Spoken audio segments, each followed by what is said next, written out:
Hi guys, I'm Jane. Today's workout, it's a really short workout. It's fairly intermediate, so you won't want to be doing this if you were brand new to Pilates. It starts off with a bit of a fundamental warm-up, and then the exercises get a little bit challenging after that. We're going to be using the band for some of the work that we do on our sides and when we're on our belly. You can do all the exercises without a band. This one is quite strong, so it's going to challenge me. Don't know how I'm going to get on with it, but we'll find out through the mat workout. Okay, just make sure that you're looking after your bodies all the way through the workout, guys. If something doesn't feel kind to you, you know you can leave that one out. So let's head down to the mat. So sit tall and really pull against the backs of those legs. Lift your upper back out of your lower back. So just try and feel how achievable that is today. Drawing the abdominals away from your legs, and then just curling that pelvis under you and then slowly rolling down onto your mat. And then once you come to your mat, let's just feel the alignment of the spine. So for me, the mat is the best place to identify with neutral spine, because it's the only position where you can actually feel the backbones of your spine. So we can feel where we are in space. So I want you to just check that your feet are in line with the sit bones, same gap between the knees as you have between your feet. Your eye gaze should be forwards at the ceiling in front of you, with your ribs settling down into the mat, and just create a triangle shape with your hands. Place that over the three bony landmarks at the front of your pelvis, so your two pelvic bones and your pubic bone, and then just adjust your pelvis until those three bones are level with one another. And that's the neutral position of the pelvis, and the spine stacks itself from the pelvis. So if the pelvis is not in its neutral position, it's impossible for the spine to be. But once we've organised the pelvis, the rib cage, the neck and head, the spine is as close to its neutral position as your body allows. And this is the place where it's in its strongest position. So now you've found optimal alignment, I want you to focus on breathing. So thoracic breath is the breath pattern we use in Pilates, and breathing into the ribs simply allows us to use the deep core muscles. So just spend the first few moments of your workout breathing deep and full into the back and into the sides of the rib cage, just trying to feel the expansion of your rib cage on your in-breath, and then the narrowing of the rib cage on the out-breath. Now on the next exhalation, feel that you're lifting up on your pelvic floor, you're drawing your navel into your spine, and then try and maintain that navel to spine connection on the in-breath. So really focus on maintaining the control of your deep core muscles without holding breath. So your breath has to go into your ribcage above your belly button so that you can keep those deep core muscles engaged. Now staying with the breath, just slide your hands down to your pelvic bones just so you've got a good awareness of your pelvis. And on your next in-breath, I want you to lift your leg to tabletop, taking your foot back down to the spot that it left, and then changing sides. Now this exercise is called a knee fold. It's a pelvic stability exercise. Your challenge when you do this exercise is to keep the pelvis still and stable against the movement and the weight of the leg. So when you lift one leg up, you're increasing that weight that's going through the torso, which further challenges the abdominals to hold the spine. So the weight of that leg, especially on that lowering phase, will want to arch your spine away from the floor. So it creates an extension force through the spine, which you have to resist. So you have to focus on deepening your points of contact with the mat. So that downwards energy of the rib cage and sacrum without losing length in the spine is the action that engages the abdominals.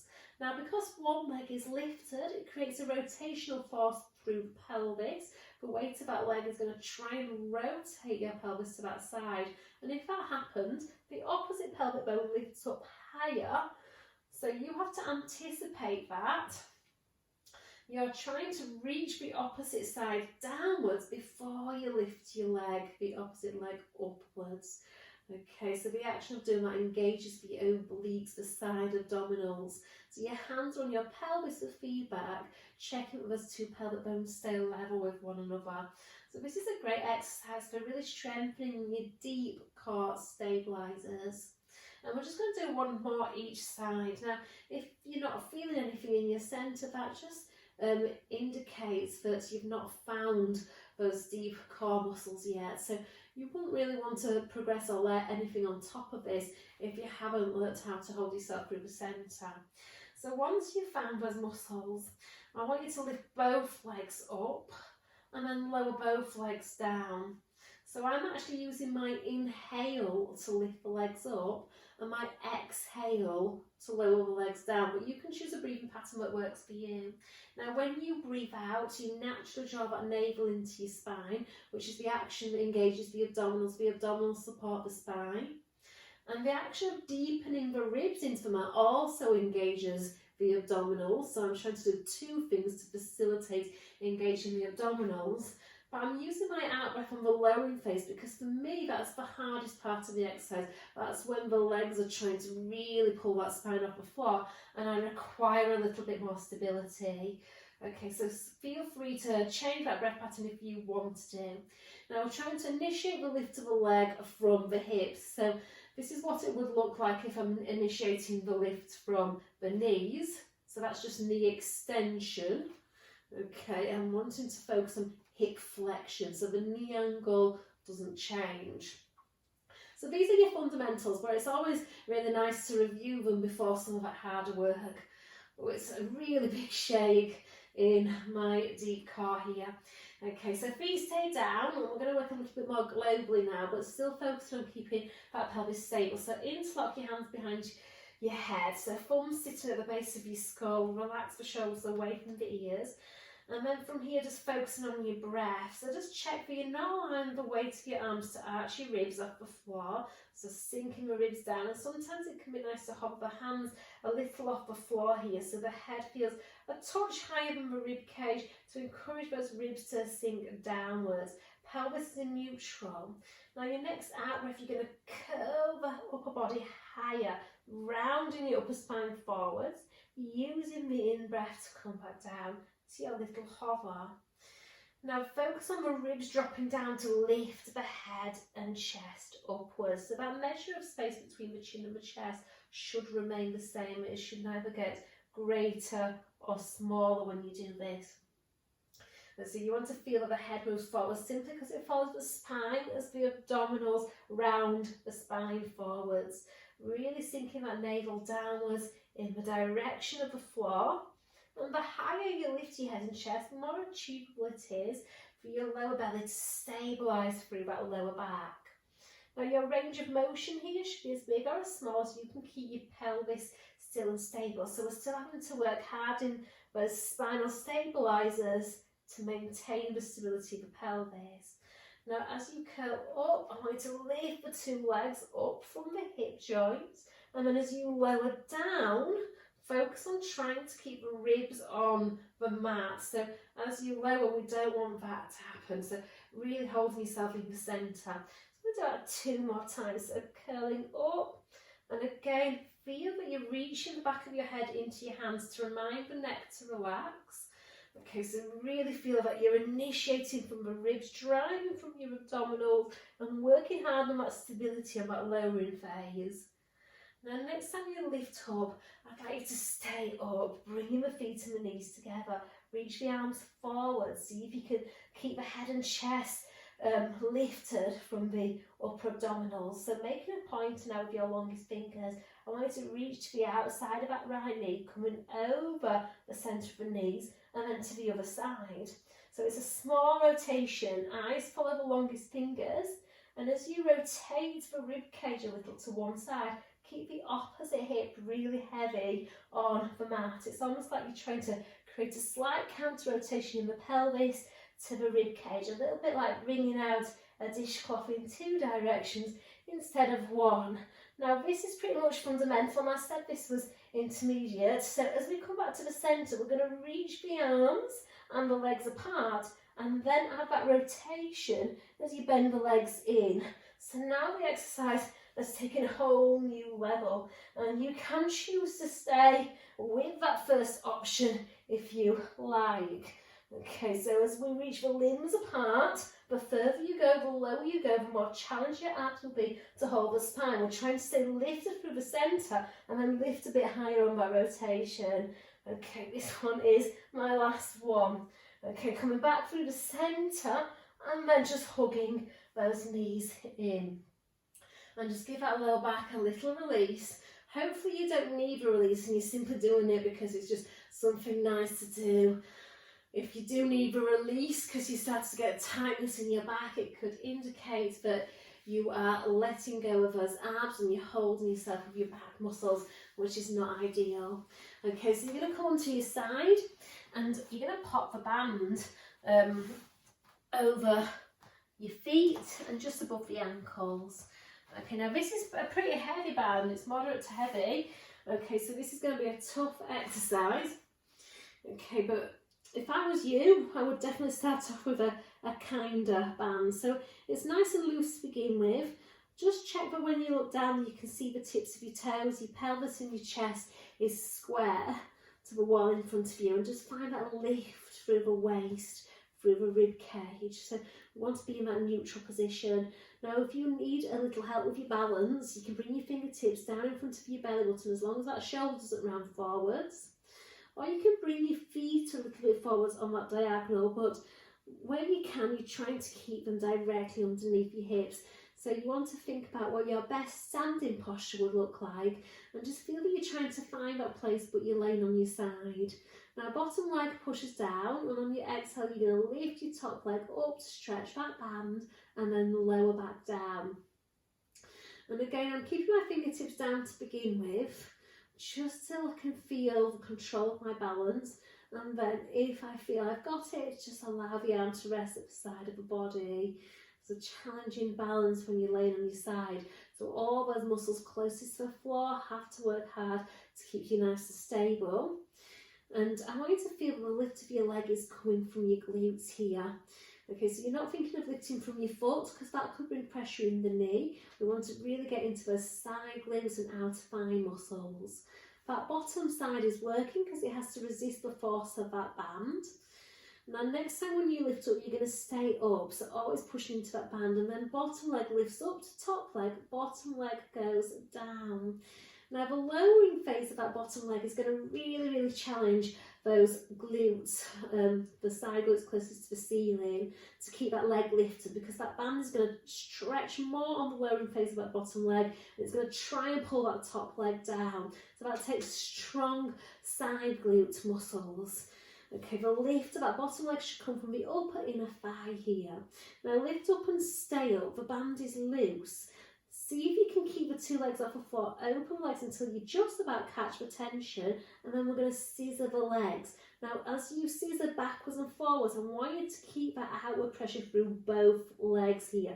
So it's not just the side closest to the ceiling that's working, that side closest to the floor, the inner thigh holds that leg up, but you're still contracting into the outer thigh a little here. Now we're going to do this one more time, and then find that stacking position, and then release, and then just bend those knees in and give those hips a rub. So strong side glutes there, guys. And then let's do that on the other side. So keeping that band on, you might need to make a little adjustment. And then finding that alignment. So use the edge of your mat, the back edge or the front edge, whichever works for you. Just make sure that you can see your feet. Pelvis and chest square, head in line with the spine. And then find your neutral spine. So what we don't want here is to let the floor support us. So this would not be ideal. So my legs are relaxed, that hips height, everything's spilling out. So be active in your body. Find neutral spine, the place where the two sides of the waist are equal on. Tense and lengthen your legs. Bottom leg pushes down. Top leg lifts up. Top leg lowers down. Try and keep the knee and the toes square to the wall in front of you.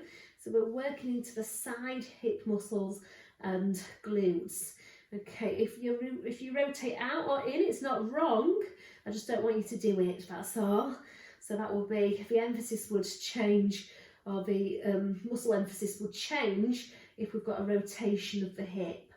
So really trying to get into those outer glutes, outer thigh muscles, keeping that leg nice and straight, that spine nice and long.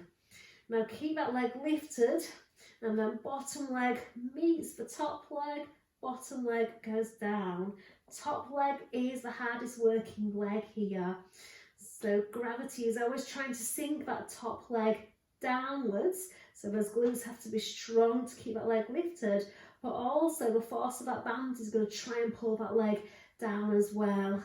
So really, really hard work for that top leg. Now lift the leg up and then see if you can lift those two legs higher, pull out equally and scissor those legs.